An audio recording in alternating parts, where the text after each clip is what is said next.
यादव ने कार्यकर्ताओं से अपील की है, ईवीएम पर निगरानी रखें, वोट रक्षा के लिए जान लगा दे। अखिलेश यादव ने कहा है वोट रक्षा के लिए आप लोग जान लगा दे, ईवीएम पर निगरानी रखें। यानी सीधा सीधा उनका कहना यह है कि ईवीएम से कहीं कोई छेड़खानी ना हो, आप लोगों को सुरक्षा करनी है ईवीएम की।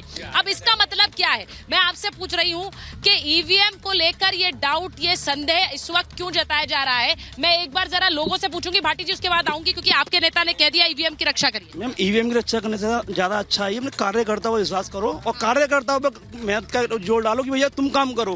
कार्यकर्ता घर बैठ जाएंगे तो कौन जिताएगा? ईवीएम पर आरोप लगा, कार्यकर्ता घर बैठे क्या भरोसा? ईवीएम पर आरोप लगा रहे हो, ईवीएम पर आरोप लगाना सही है क्या मैम?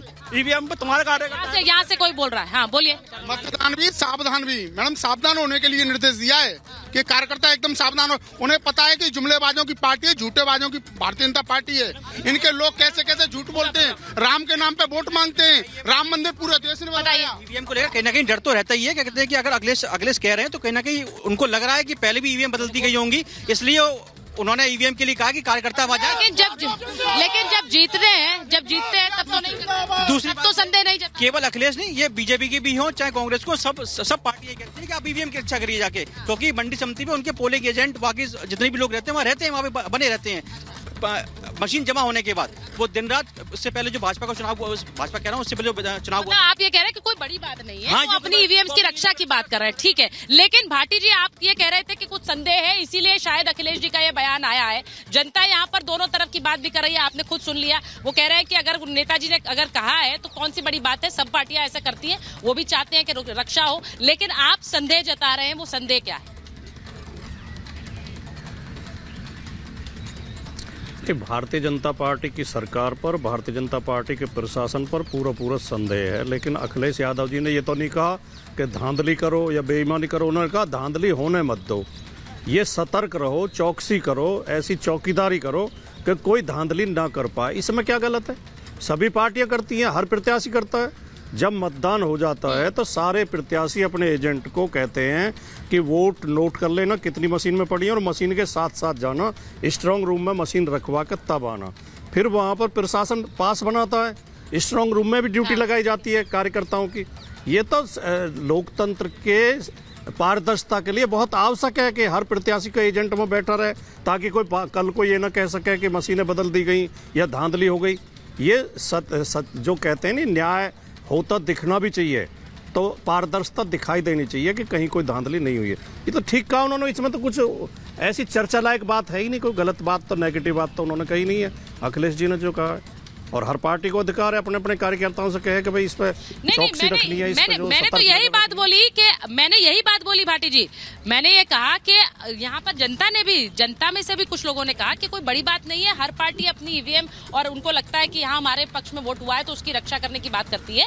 लेकिन आप संदेह जता रहे थे और यूपी की 10 में से 10 सीटों पर संदेह जता रहे थे, इसलिए मैं सवाल पूछ रही हूँ। हाँ बोलिए। ईवीएम का डर नहीं है, ये उनकी हार का डर है, क्योंकि उनको प्रत्याशी नहीं मिल पा रहे हैं। मेरठ में 3 बार प्रत्याशी बदलना पड़ा है, तो ये हार का डर है, केवल ईवीएम का डर नहीं है। और बात करते हैं राम मंदिर की, और ये बीजेपी पुलिस की बात करते हैं कि बीजेपी प्रशासन है, जब राम मंदिर में जब उन पे राम भक्तों पे गोलियां चलवाई गई थी, तब क्या था? राम भक्तों पे गोलियां भी तो चलवाई थी, तब किसकी पुलिस थी? अगर पुलिस राम मंदिर का मुद्दा आप चुनाव में जा रहे हैं, इसको सोचकर क्या? मैम, हम चुनाव में आपको मुद्दा सोच के जा ही नहीं रहे। हम तो ये जा रहे, बीजेपी है और राम मंदिर बनवाया बीजेपी के कारण बना। जब राम मंदिर बना था तो गोलियां किसने चलवाई थी? सपा ने चलवाई थी, खुलेआम चलवाई थी। मैम, किस बात को लेकर के?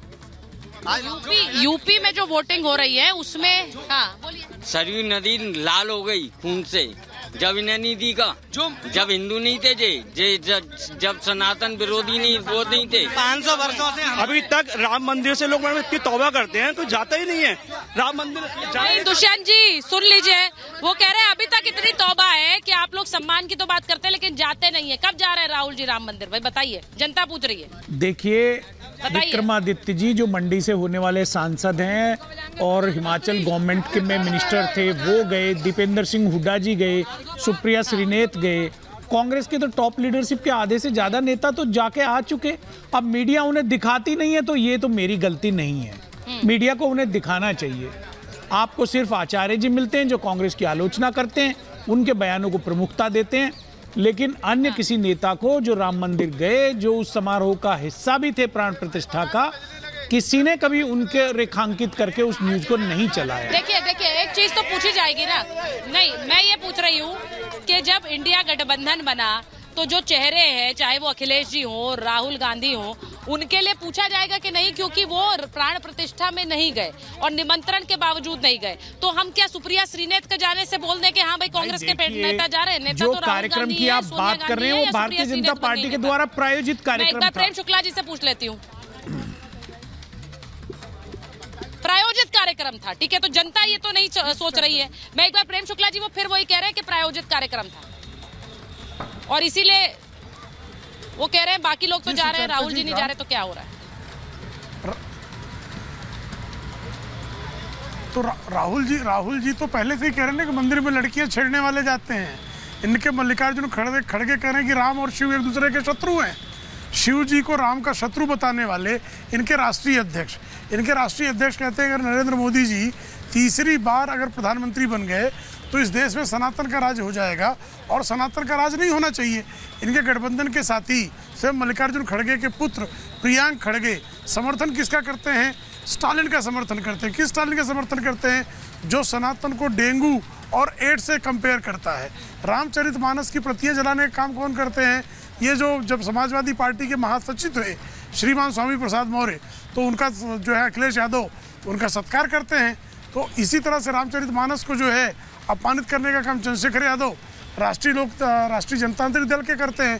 तो बारंबार प्रभु रामचंद्र जी को के बारे में जो है अभद्र टिप्पणियां करना, राम मंदिर के बारे में अभद्र टिप्पणियां करना, सनातन धर्म का विरोध करना, सनातन धर्म को एड्स बताना, मंदिर जाने वाले को लड़कियां छेड़ने वाला कहना और राम मंदिर जाने वाले आचार्य प्रमोद कृष्णन के खिलाफ कार्रवाई करना, गौरव वल्लभ के खिलाफ कार्रवाई करना, रोहन गुप्ता को तो बताया किस तरह से क्योंकि रामगोपाल यादव के बयान पर भी रिएक्शन आ रहे हैं बात कर रहे हैं और रामगोपाल यादव के बयान पर भी रिएक्शन आए भाटी जी, उस पर भी सारी पार्टियां अब बीजेपी खासकर हमलावर है उनके बयान को लेकर भी। मैं एक बार लास्ट वर्ड आपको दूंगी भाटी जी, क्योंकि रामगोपाल यादव ने क्या जो बयान दिया राम मंदिर पर आज, क्या आप उससे सहमत हैं? बहुत जल्दी से, मेरे पास समय बिल्कुल नहीं है, 10 सेकंड आपको दे रही हूँ। नहीं, मैं क्या बयान दिया? कौन से बयान का जिक्र कर रही हैं आप? उन्होंने कहा मंदिर बेकार है, नक्शा ठीक से नहीं बनाया है। ऐसा तो हो नहीं सकता कि आपको पता नहीं होगा। बेकार है मंदिर, नक्शा ठीक नहीं है। आप ये कह रहे हैं आपको पता ही नहीं है बयान? ये कोई अपराध है? ये कोई अपराध है ये कहना, किसी नक्शे की आलोचना करना? तो शंकराचार्य कह चुके हैं कि मंदिर में जो प्राण प्रतिष्ठा हुई है वो शास्त्रीय दृष्टिकोण से गलत हुई है। हमारे धर्म ग्रंथ उसका समर्थन नहीं करते जब तक मंदिर पूर्ण नहीं हो जाता, उसकी बुर्जी स्थापित नहीं हो जाती है, शंकराचार्य जी ने क्या कहा था कि मंदिर पूरा नहीं बना है, उसमें जाना नहीं चाहिए प्राण प्रतिष्ठा के लिए। बेकार तो किसी ने नहीं कहा है, तो ये मत कहिए कि ये कहा है। बेकार किसने कहा मंदिर को? ये तो आपके ही नेता ने पहली बार कहा। बेकार तो नहीं कहा। मैंने बेकार कहा, मैंने कहा शास्त्र विरुद्ध। ये मत बोलिए, शास्त्र विरुद्ध है। मेरे पास समय नहीं है, मैं बस ये बताना चाह रही हूँ, क्योंकि मैं हमेशा, मेरे को लगता है आप बोले जब सवाल कोई उठता है तो वापस जवाब देने का मौका जरूर होना चाहिए। लेकिन ये बता दूं कि आगरा से आज महाभारत आपके लिए लेकर आए थे। अलग अलग चरणों में अलग अलग सीटों पर लगातार आपके लिए जनता के बीच से महाभारत लाती रहूंगी। एक छोटे से ब्रेक के लिए।